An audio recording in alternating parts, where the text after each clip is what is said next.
तो इतने में ही एक युवा उनमें से काफ़ी नाराज़ हो गया और वो गुस्से में बोला, लेकिन जाते जाते मैं दिल्ली हाई कोर्ट के जज साहब से एक प्रार्थना, एक निवेदन, एक विनती जरूर करना चाहूँगा कि जज साहब, ये जो लोग मुझे इसके लिए दोषी ठहरा रहे हैं, क्या नमस्कार, मैं साल 2022 हूँ। मुझे ख़त्म होने में महज 4 दिन शेष हैं। सोचा मेरे ख़त्म होने से पहले क्यों ना आपसे एक बार कुछ बातें की जाएं, आपसे कुछ सवाल पूछे जाएं, आपसे विदा ली जाए। मैं लोगों की बातें सुनकर इन दिनों बहुत थक गया हूँ। हर कोई मुझे ही दोषी ठहराया जा रहा है।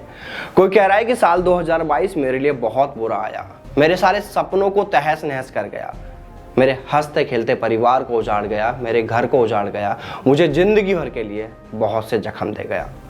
बहुत सारे लोगों ने तो साहब मेरे बहुत से दिनों को बुरे दिन के तौर पर लिख कर रख लिया है। अब जब भी वो दिन, वो टाइम आता है तो वो उसे याद करके हर बार मुझे ही अपराधी बनाते हैं। लेकिन मैं यहाँ सिर्फ और सिर्फ आपसे यह बात करने आया हूँ, यह पूछने आया हूँ, क्योंकि आप युवा भी लगातार मुझे कोस रहे हैं, बहुत भला बुरा कह रहे हैं। मैं आज सुबह एक चाय की दुकान पर चाय पीने गया था तो देखा कि वहाँ नज़दीक के स्टेडियम से कुछ युवा बाहर निकल रहे थे। मैंने उन्हें रोक लिया और उनसे कहा कि मैं साल 2022 हूँ, आपसे विदा लेने आया हूँ। बताएं आपके लिए मैं यानी साल 2022 कैसा रहा। तो इतने में ही एक युवा उनमें से काफ़ी नाराज़ हो गया और वो गुस्से में बोला, अरे यार, अब तो हमारा पीछा छोड़ दे, तूने हमारा तो सब कुछ ही बर्बाद कर दिया। अब जाते जाते हमसे और क्या छीनना आया है, क्या छीनना चाहता है। जिस पर मैं कुछ सेकंड के लिए डर गया और चुप हो गया। वो युवा जाने लगे। मैंने फिर थोड़ी हिम्मत जुटाते हुए डरते हुए उन्हें आवाज़ दी, अरे भाइयों। तभी वो रुके और पीछे मुड़कर बोले, हाँ बता क्या बात है। मैं डर गया। मैंने कहा, भाइयों मैं ख़त्म होने वाला हूँ, मैं जा रहा हूँ, आपसे विदा लेने आया हूँ। आप लोग सभी मुझ पर इतना क्यों भड़क रहे हो। अरे भाई, आखिर मेरी गलती क्या है, मेरा दोष क्या है, क्या कोई मुझे बताएगा भी। तभी उन युवाओं में से एक दूसरा युवा बोला, सुन भाई, तुझे ये जानना है ना कि तेरी गलती क्या है, तो सुन भाई, साल 2022 तेरा एक दिन तो ऐसा भी है जिसे हम युवा बहुत दिनों तक शायद नहीं भूल पाएंगे। और इस दिन को किसी अच्छाई के लिए नहीं बल्कि तेरे बुरे के लिए याद किया जाएगा। तुझे और सुनना है ना, तो सुन। 14 जून, इस दिन केंद्र सरकार और सेना की ओर से तीनों सेनाओं में 4 साल की भर्ती के लिए अग्निपथ योजना लागू की गई। साल 2022 मेरे भाई, तेरे इस दिन को युवा एक मनहूस, एक बुरे दिन के तौर पर देखते हैं। इसका कारण यह है कि इस दिन अग्निपथ योजना लागू की गई और इसके बाद हम आर्मी वालों का एग्जाम रद्द कर दिया गया। एयरफोर्स वाले हमारे दूसरे भाई, उन युवाओं का रिजल्ट जारी किया जाना था, वो नहीं किया। एनरोलमेंट लिस्ट जारी की जानी थी, वो नहीं की गई और उन भर्तियों को रद्द कर दिया। और भाई तुम कहते हो कि इसमें तुम्हारा क्या कसूर है।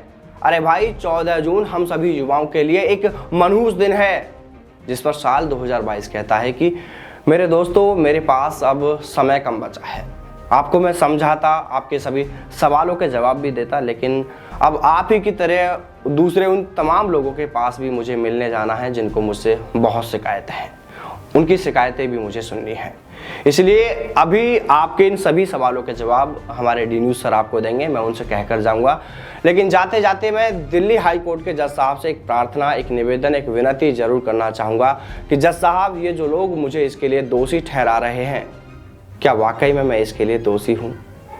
मुझे आशा है, मेरी आपसे विनती है कि आप मेरे साथ न्याय जरूर करेंगे। मुझ पर जो ये दोष लगाए जा रहे हैं, मुझे इस कलंक से आप जरूर बचा लेंगे, क्योंकि अब फैसला आप ही के हाथ में है।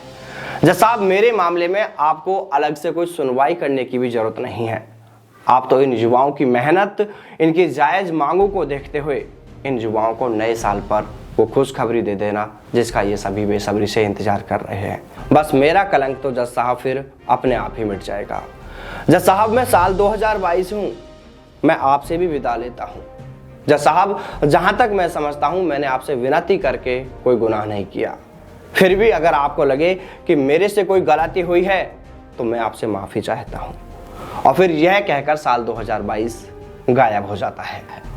इधर ये सब देखकर वो युवा भी एक बार के लिए गुम से हो जाते हैं।